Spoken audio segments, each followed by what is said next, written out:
আমি আজি ত্ৰিকোণমিতিক অভেদাৱলীৰ বিষয়ে আলোচনা কৰিম যে অভেদ কাক বলে যে যদি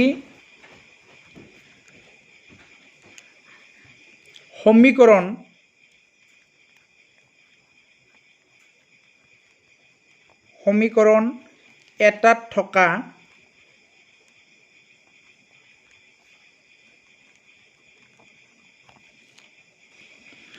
চলকবোৰৰ সকলো মানৰ বাবে সত্য হয় তেন্তে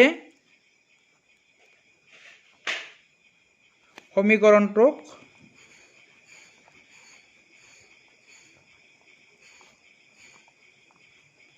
অভেদ বোলে।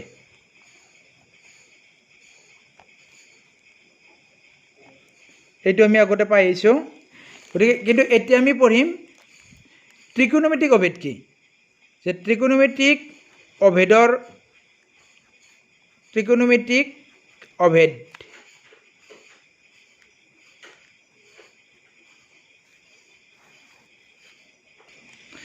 এটা সমীকৰণক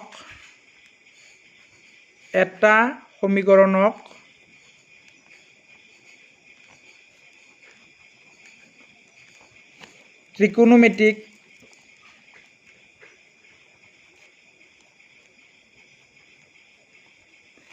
অভেদ বুলি কোৱা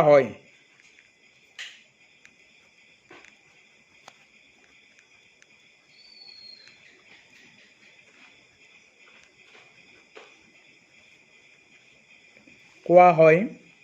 যদিহে কোণৰ সকলো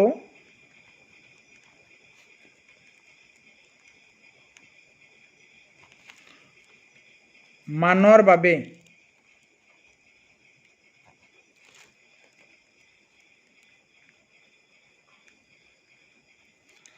ই সত্য হয়।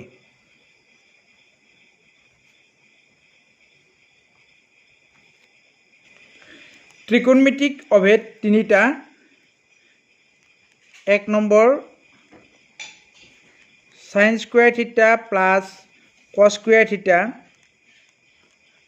equal to 1. 2 number 1 plus tan square theta equal to sec square theta. और 3 number 1 plus cot square theta equal to cosec square theta. এই ত্ৰিকোণমিতিক অভেদ কেইটা আমি প্ৰমাণ কৰিম। ধৰা হ'ল ABC এটা সমকোণী ত্ৰিভুজ য'ত angle B equal to 90 degree. পাইথাগোৰাছৰ উপপাদ্য মতে এই ত্ৰিভুজটোৰ পৰা আমি কি পাম? AC স্কুৱেৰ কৰ্ণ square equal to AB square plus BC square, লম্ব স্কুৱেৰ যোগ ভূমি স্কুৱেৰ। যদি ইয়াত এংগল C থিটা হয় তেতিয়াহ'লে সাইন থিটা মানে আমি আগতে কি পাইছোঁ যে থিটাৰ বিপৰীত বাহু বাই অতিভুজ AB, থিটাৰ বিপৰীত বাহু AB আৰু অতিভুজ AC। গতিকে এইটো আমি যদি প্ৰথমটো সাইন স্কুৱেৰ থিটা প্লাছ কছ স্কুৱেৰ থিটা কৰিব লগা হয়, প্ৰমাণ কৰিব লগা হয়, তেতিয়াহ'লে ইয়াৰে AB হ'ল থিটাৰ বিপৰীত বাহু আৰু AC কৰ্ণ। গতিকে আমি গোটেইকেইটাকে কি কৰিম? এই অতিভুজেৰে হৰণ কৰি দিম। ডেট ইমপ্লাইজ AC স্কুৱেৰ অতিভুজ square equal to AB square by AC square plus BC square by AC square. যে থিটাৰ বিপৰীত বাহু বাই অতিভুজ অৰ্থাৎ AB বাই AC, গতিকে AB বাই আমি ACটো পাই গ'লোঁ। গতিকে ডেট ইমপ্লাই এইটো AC স্কুৱেৰ কেঞ্চেল গ'ল, গৈ কি হ'ব? এইটো 1 থাকিল। দিছ ইকুৱেল টু বিপৰীত বাহু বাই অতিভুজ সাইন স্কুৱেৰ থিটা প্লাছ BC বাই AC সন্নিহিত বাহু বাই অতিভুজ cos স্কুৱেৰ থিটা কেতিয়া যেতিয়া এংগল C ইকুৱেল টু থিটা সাপেক্ষে গতিকে আমাৰ এটা প্ৰমাণ হৈ গ'ল 1 নম্বৰটো আমাৰ প্ৰমাণিত হ'ল এবাৰ আমি 2 নম্বৰটো প্ৰমাণ কৰিম কি 1 + tan স্কুৱেৰ থিটা = sec স্কুৱেৰ থিটা ইয়াতো আমি পাইথাগোৰাছৰ উপপাদ্য প্ৰয়োগ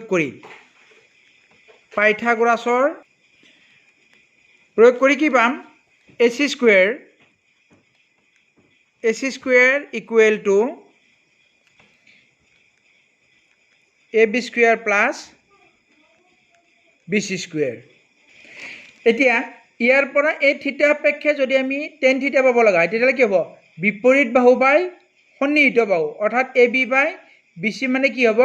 tan থিটা গতে AB বাই BC হলে AB বাই BC গতে আটাইকেইটাক আমি কি কৰিলো BC ৰে হৰণ কৰি দিও উভয় পক্ষক AC square by BC square equal to AB square by BC square plus BC square by BC square উভয় পক্ষক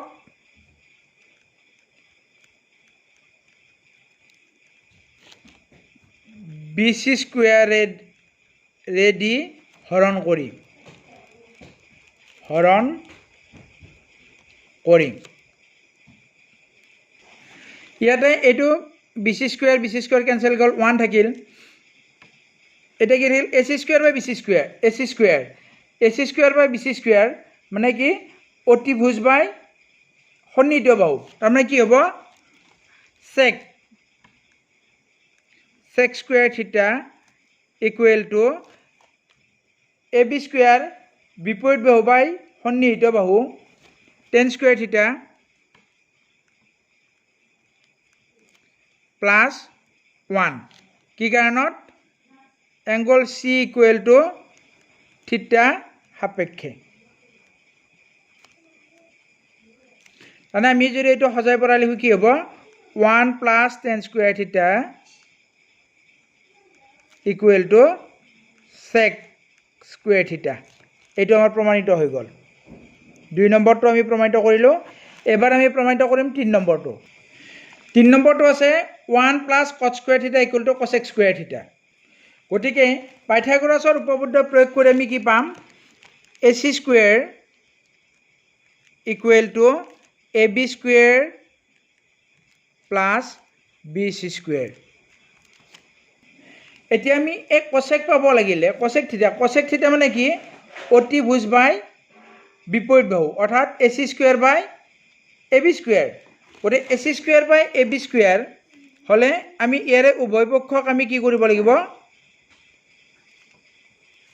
AC স্কুৱেৰ বাই AB স্কুৱেৰেৰে আমি হৰণ কৰি দিম উভয় পক্ষক এটোৰ পৰা আমি cosec থিটা পাম গতে উভয় পক্ষক আমি AC স্কুৱেৰ বাই AB স্কুৱেৰেৰে হৰণ কৰি দিলো BC স্কুৱেৰ বাই AB স্কুৱেৰ উভয় পক্ষক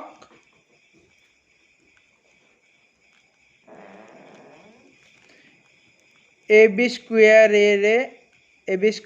দি হৰণ কৰি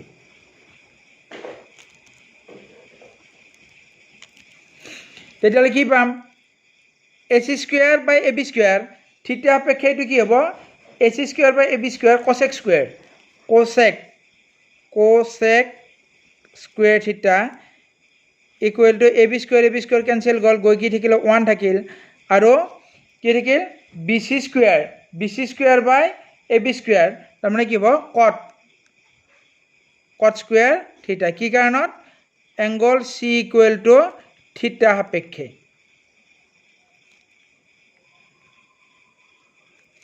গতিকে এইটো যদি আমি সজাই পৰা লিখো কি হ'ব 1 + cot স্কুৱেৰ থিটা ইকুৱেল টু cosec স্কুৱেৰ থিটা প্ৰমাণিত